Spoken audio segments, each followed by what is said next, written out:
Welcome back to my channel. Ang gagawin natin ngayon ay basic waistband pattern, zipper placket or zipper fly, slide pocket, at ito ay pwedeng gamitin sa skirt, or pant, or shorts. Umpisa natin.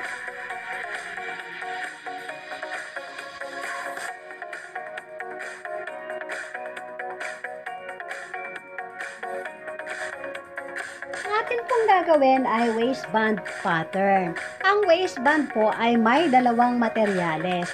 Ito ay ang ginagamitan ng pilon para sa stiffener at tela o yun yung telang ating gagamitin.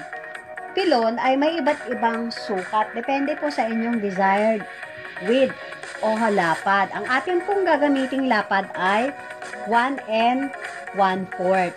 Even length waist measurement ay 32. Magdadagdag po tayo ng 1 each para sa overlap allowance at magdadagdag tayo ng 3/8 para sa side seam allowance. So, 32 plus 1 plus 3/8 equals 33 3/4. Kung gagamit po tayo ng 1 1/4 na pilon, ayan, puputol po tayo ng 33 3/4. Ayan. Let's say, ito na ang ating pilon na, no? 33 3/4. Ayan. Sa magkabilang gilid po, ayan, maglalaan po tayo ng 1 cm for side seam allowance at ganun din sa kabila, 1 cm for side seam allowance. Ito po ang una nating ginawa, pilon. Ang next nating gagawin ay ang tela. Ganon din po sa tela. Kuha po tayo ng 33 3/4. Our given measurement is 32 plus 1 inch for overlap and 3/8 for side seam allowance. And then i-square po natin ito. Dahil po ang ating ginamit na pilon ay 1 1/4, ang ating po namang gagamiting tela ay 7 inches or dito sa ating ginagawa ay 3 1/2 dahil pattern po ang ating ginagawa, gagawin lamang natin ito 3 1/2 inches. Ayan, susukatin natin ito 3 1/2 inches at 3 1/2 inches din sa kabila. Ngayon, maglalagay tayo rito ng center fold. Lalagyan natin ng tanda na ito po ay tutupiin. So, bale, ang kalalabasan nito, pag ito ay ating ginawa sa tela, ito po, nakatupi po siya. Ito yung ating 3 1/2. Ito inupi natin, bale, dalawa. At ito naman yung ating 1 1/4 na pilon.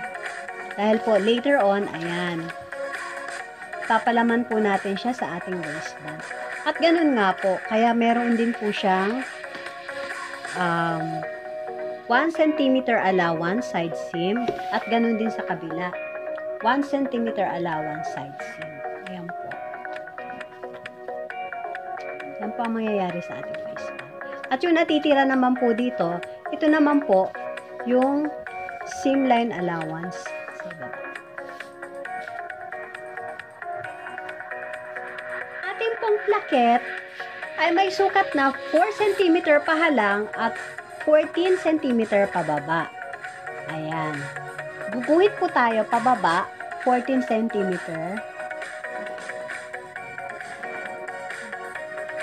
At gumuhit po tayo pahalang, 4 cm.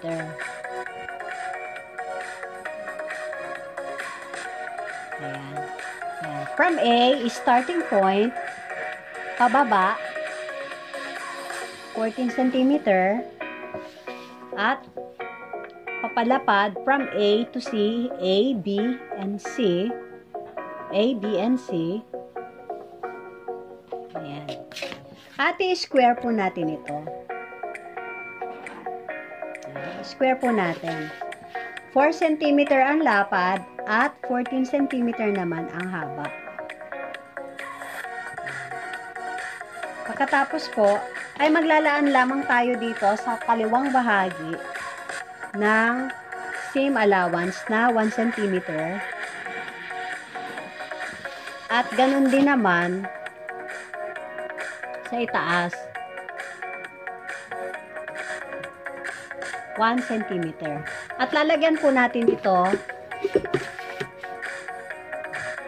ng tanda, folded po. Folded po ito. Ibig sabihin, nakatupi po ito. 4 cm ang lapad, pero nakatupi po. Kaya ang total po nito ay 8 cm. Yan po ang ating right side placket. Dito naman tayo sa left side placket or J placket. Ganun din po.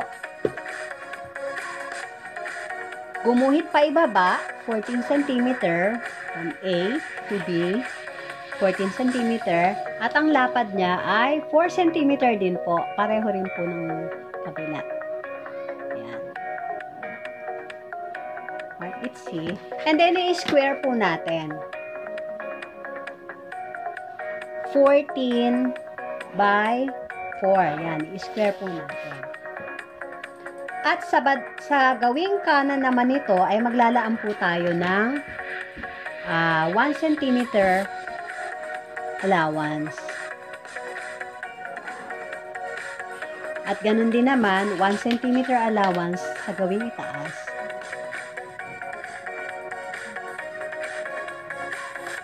At dito naman po, sa gawing bahagi ng ibaba, kaliwa, ayan, i-curve po natin siya na 14 J. Using your curve ruler. Ayan. Para maging J-ply po siya, i-curve lamang po natin ito.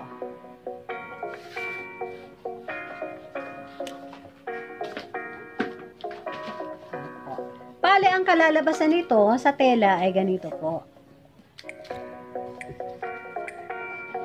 Ayan.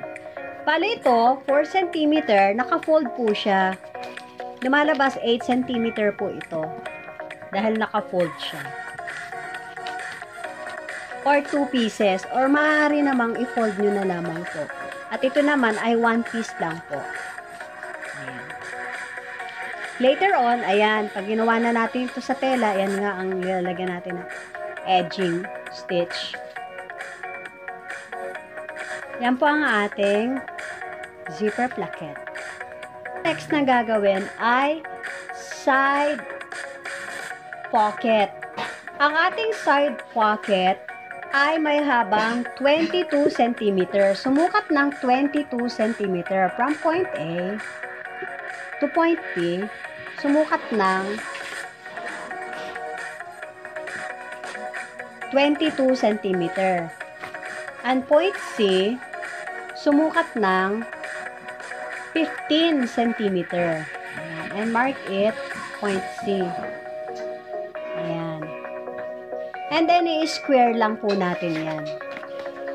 Ayan, from point C, i-square lang po natin yan.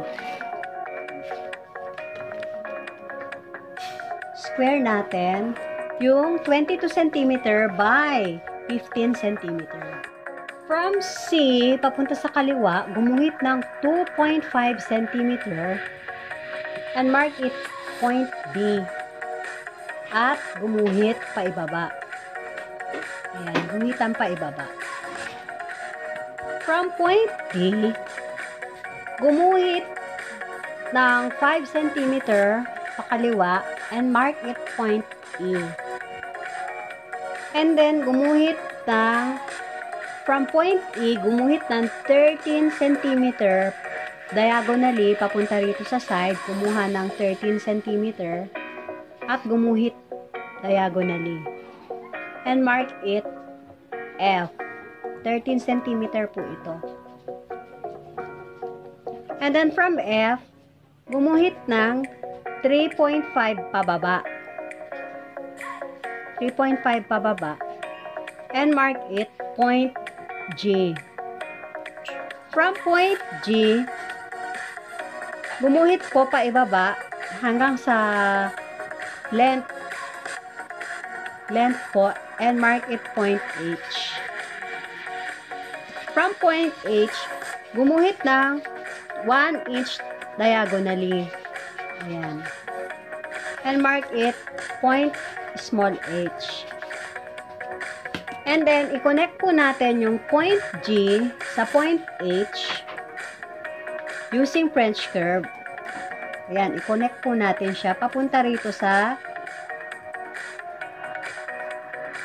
length po sa letter B. And then, sa gawing taas ng bahagi naman nito ay maglaan ng 1 centimeter para po sa seam line allowance. At lagyan ng marka dito sa kabilang gilid. Folded po ito ha. Naka-fold po ito. Ayan, lagyan ng marka. Bale, ang mangyayari po nito, ayan, naka-fold po ito. Ayan. Naka-fold po.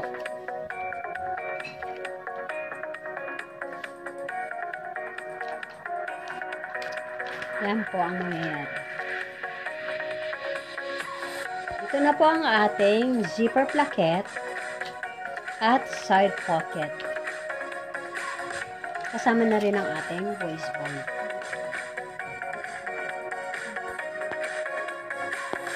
Ayan guys, bago na naman kaalaman ang naaral natin.